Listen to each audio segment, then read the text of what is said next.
this will go a long way to end the impact of the Asuu strike on Nigerian youths and Nigerian students. We are doing this because we understand the importance of education to nation building. Like I will always say, and I want you to say, that the lasting solution to the lingering Asuu strike is to begin to have leaders who understand the value for education. I'm a professor, have detailedly and deeply engaged in the educational sector beyond other sectors.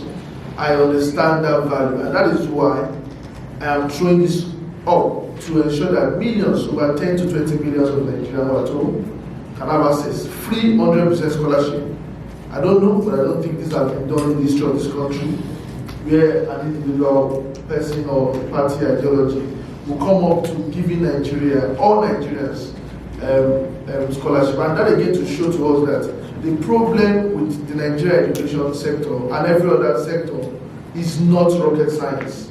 It can be fixed when you have people who have the hearts.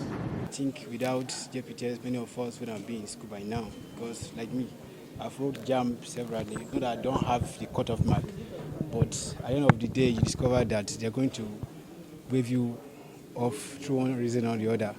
You understand? So it's just an opportunity, like just as our vice president, our president has said, that is Prof. Chris IMUMOLEN.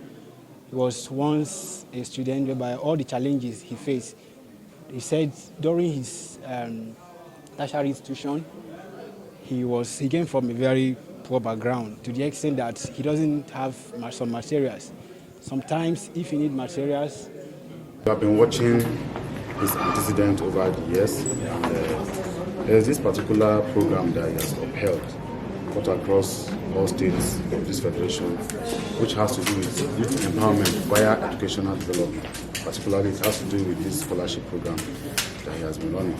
In a country where an average Nigerian is finding it very difficult to see to their students going to school and paying up their fees and all that, for somebody of this age to have taken up this responsibility towards ensuring that some of our students who are indigent has an opportunity to become a graduate of their own through this particular scholarship is really, really highly commendable.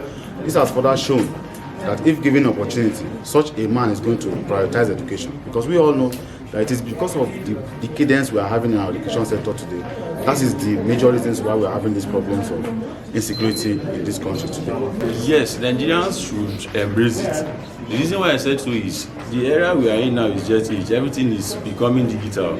Anybody that is thinking maybe the days I will go to the library to go and read books is what we are in now. Any student that is not trying to go digital as far as Nigeria is concerned, as far as this world is concerned, definitely you are backward. So as a matter of fact, for him to have even brought the idea of bringing the issue of this scholarship to digital shows that he is comparing it to a standard of how it's been done across the world.